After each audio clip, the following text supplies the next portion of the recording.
Peace and love to the conscious community. It's Sunny Sharma back with another video. Today I want to tie together off the cuff 3 interrelated ideas. 1, the next motto for the revolution, which should be, it starts with me.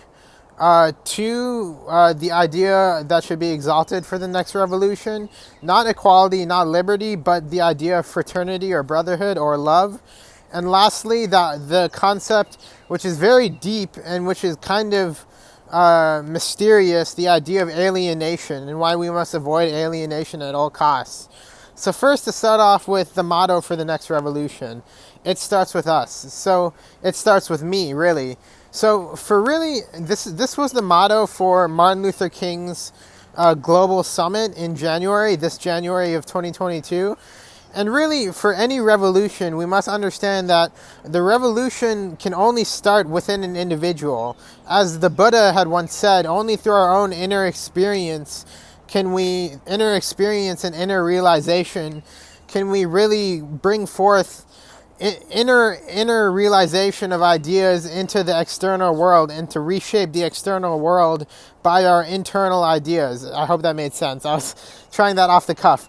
But anyways, this is what the motto for the next revolution should be. It starts with me, because only through our own inner realization can we foster this fraternity or brotherhood. Only a free man can love. So we must learn the lessons of the Enlightenment and the past movements and revolutions, so that we understand that only through an understanding of liberty can we understand love or fraternity.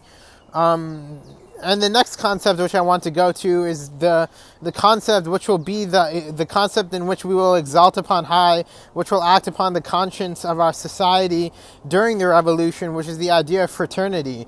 It is not equality, it is not liberty, it will be fraternity. We must see how, in the words of my writing, how we can reconcile a human ethics revolution with the impending technological revolution that is happening in our society.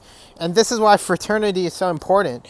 We must exalt upon high fraternity and understand how love, kindness, and compassion, and how we can exalt those characteristics. And in many senses of the term, this is happening in our society. People are becoming more loving and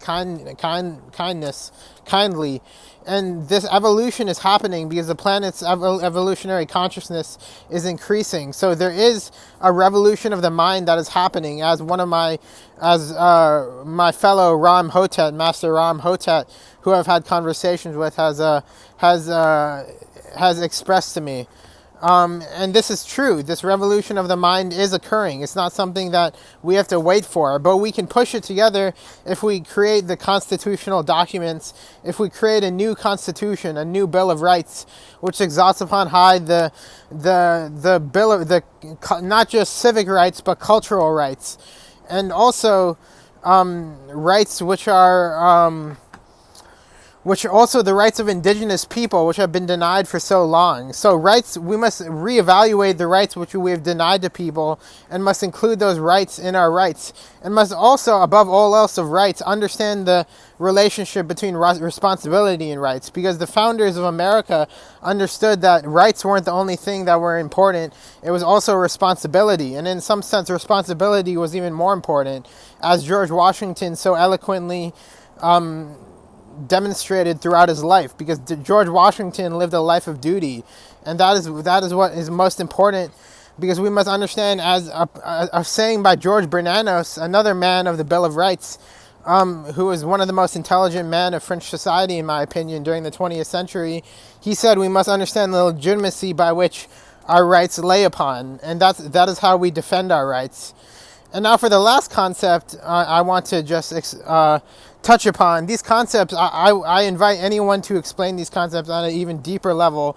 The last concept I want to touch upon is this notion of alienation, because I saw the farewell address of Obama, and Obama expressed something that George Washington had talked about, in that we must prevent the alienation of any people in our society. And in many senses, George Washington,